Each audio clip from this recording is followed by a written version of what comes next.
Rakyat juga sebetulnya ingin memakzulkan Gibran, gitu ya. Hanya Gibran ini dilindungi oleh kekuasaan.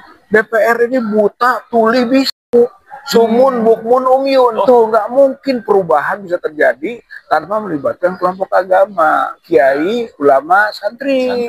Antara Prabowo dan Gibran satu paket, ya satu paket, paket naik, paket turun.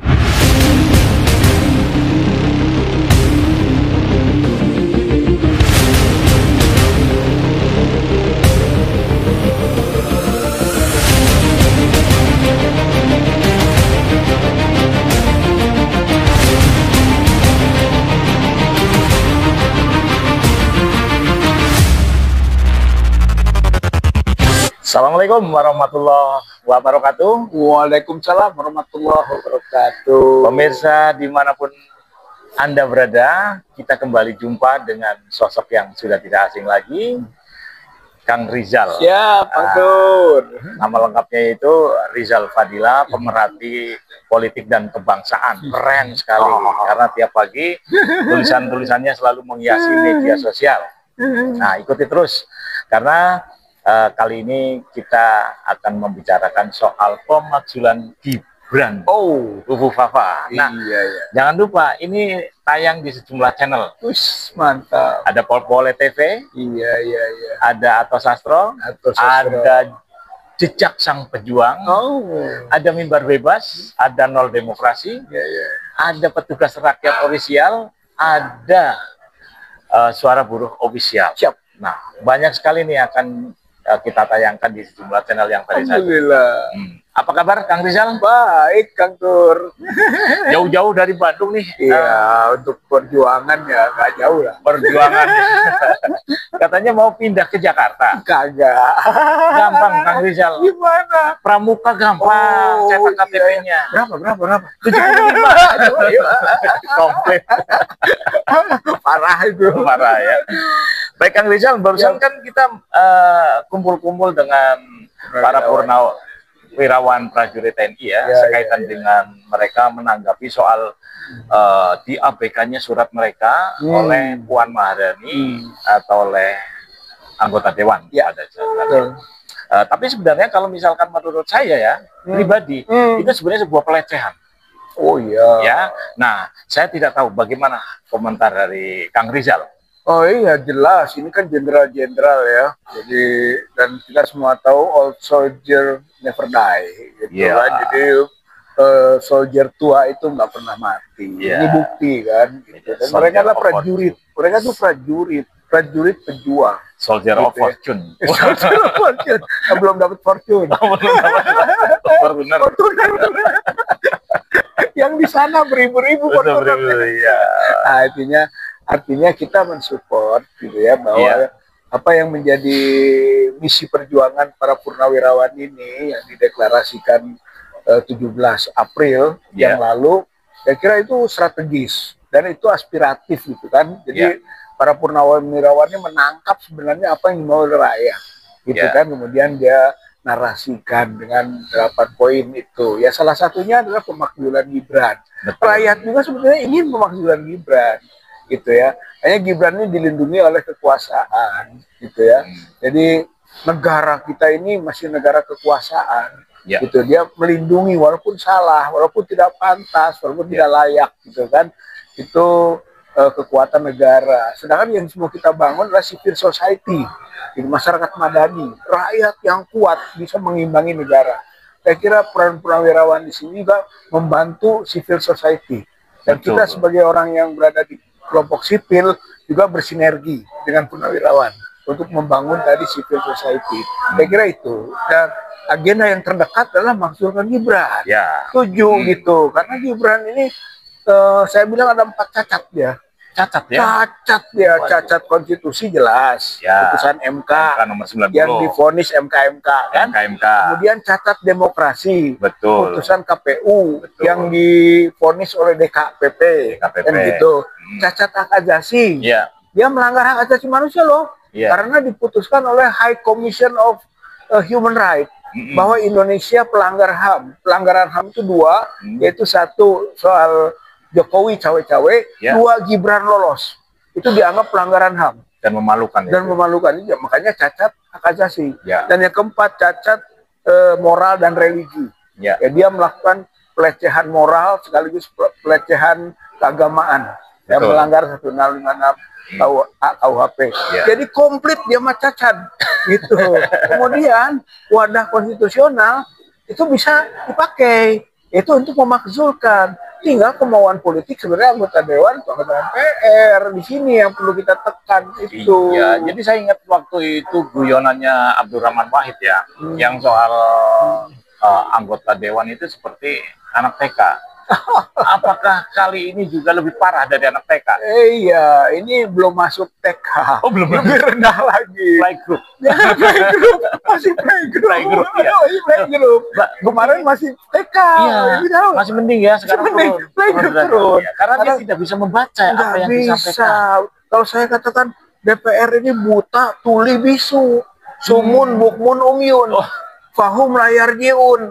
Nggak tahu kemana harus kembalinya, nggak jelas kembali ke jalur yang benarnya, putar-putar di situ, karena soal pragmatisme, duit ini sebetulnya sudah tersandera oleh hal-hal yang berhubungan dengan materi, itu yang paling merusak giroh, yang merusak citra, menyusak ideologi itu kelihatannya ini yang perlu dikoreksi.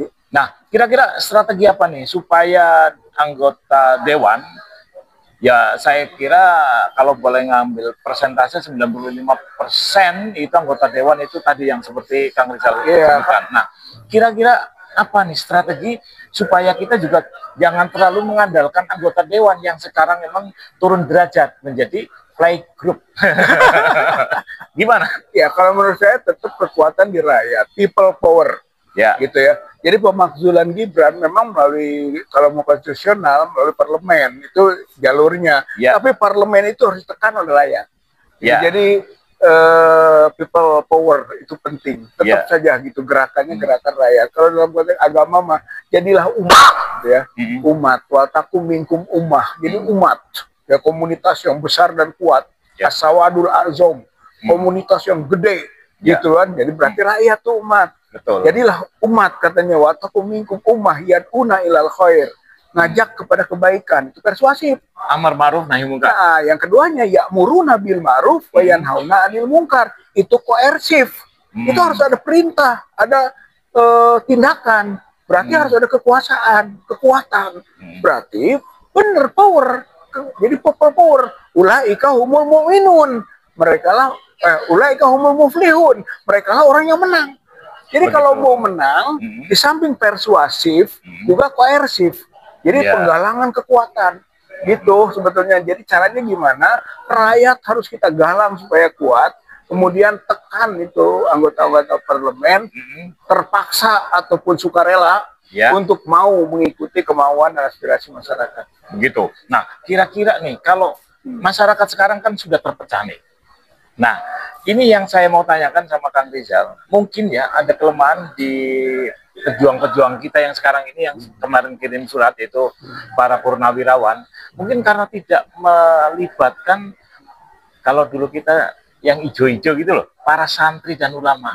Kan bagaimana kalau cuman kekuatan dari nasionalisme kayaknya kurang. Tapi kalau misalkan mereka menggalang bersatu bersinergi dengan kaum ijo, ya bagaimana Kang Rizal? Makanya tadi saya angkat dan wal takum minkum ummah.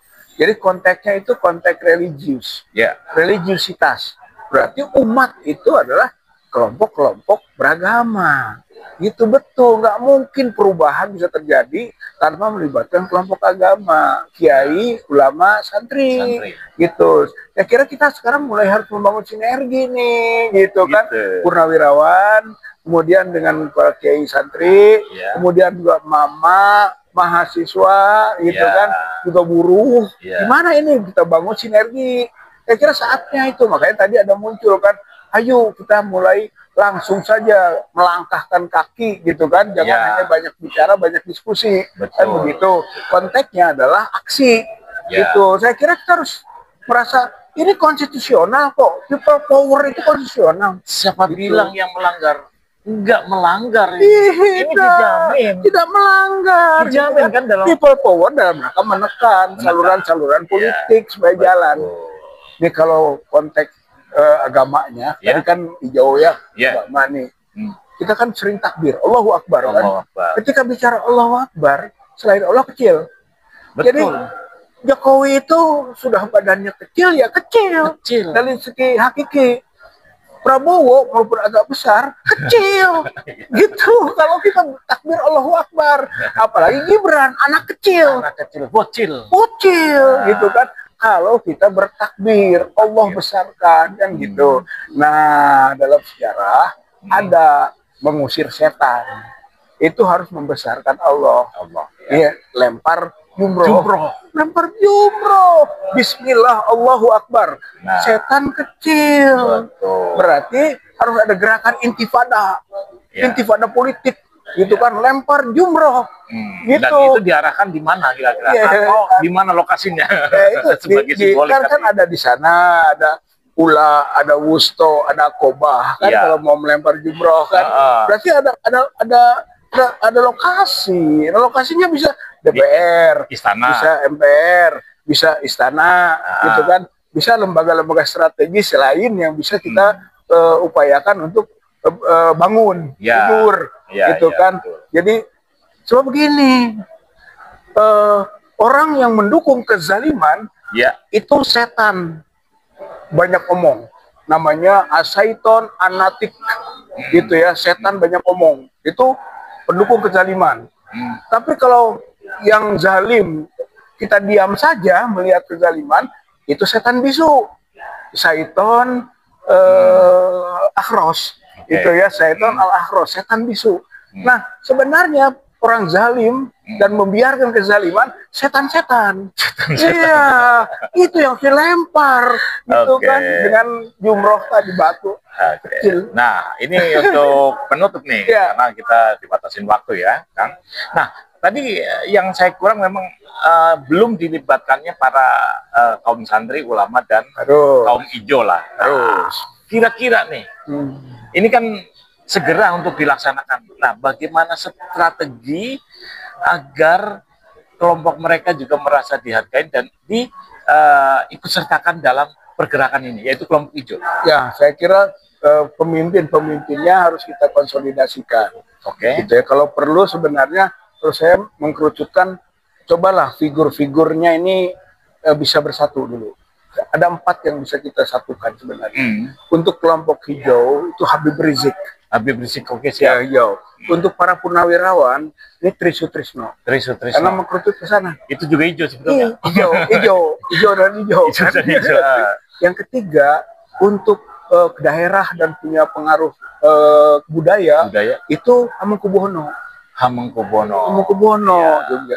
Lalu ada faktor JK yang banyak bergerak dan itu luar Jawa, Timur. 4 ini kita satukan dulu, gitu kan? Itu insya Allah merupakan kekuatan yang nanti bersambung dengan kekuatan-kekuatan yang lain. Pemimpin tuh. Betul. Bagaimana kita konsolidasikan itu? Yang kedua, kan tadi ada bahasa bangunkan Prabowo agar siuman. Beri batas waktu siumannya. Kira-kira berapa hari? Iya, maksimumnya Oktober, karena sudah setahun, maksimum nih. Lamaan kayaknya. Ya nggak apa-apa, maksimum kan. Lebih cepat lebih baik kan, kata JK. Lebih cepat lebih baik, ya betul.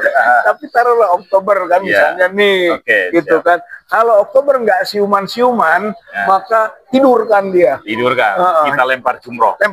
Artinya paket itu, paket yang disebut oleh Jokowi, antara Prabowo dan Gibran satu paket, satu paket naik, paket turun, gitu kan. Kalau nggak siuman gitu. Jadi saya mau menggarisbawahi bahwa 4 tokoh tadi itu sebenarnya sudah representatif. Habib Rizik itu untuk umat, santri. Siap. Hamengkubuwono daerah dan budaya, tapi dia adalah wakil dari keraton, jadi elit, eksekutifnya. Trisutrisno purnawirawan hijau, tentara, prajurit. Iya. Ya kan? Nah, kalau JK adalah luar Jawa dan mantan tapi dia adalah pengusaha. Jadi juga. Cocok ini, sinergi nih. Ya. Bagaimana ini, Kang? Ya saya kira harus melakukan pendekatan ke 4 tokoh itu, kemudian harus ada pertemuan, kemudian mengagendakan bahwa kalau 4 tokoh ini bisa bersatu, membuat sinyal-sinyal, insya Allah gitu kan akan ada gerakan yang disebut tadi masyarakat yang mendukung, mensupport dan bergerak akhirnya bangun, dan nanti juga dengan sendirinya juga Prabowo bangun. Tapi kalau nggak mau bangun juga sudah begitu, ya tadi tidurkan saja. Baik pemirsa, jadi kita mulai hari ini kita harus punya semangat yang baru nih, ya kan? Karena kita sebetulnya sejatinya sebagai rakyat Indonesia sudah dilecehkan oleh yang namanya anggota dewan karena tidak dibacakannya surat yang dikirim oleh para prajurit purnawirawan TNI yang kemarin.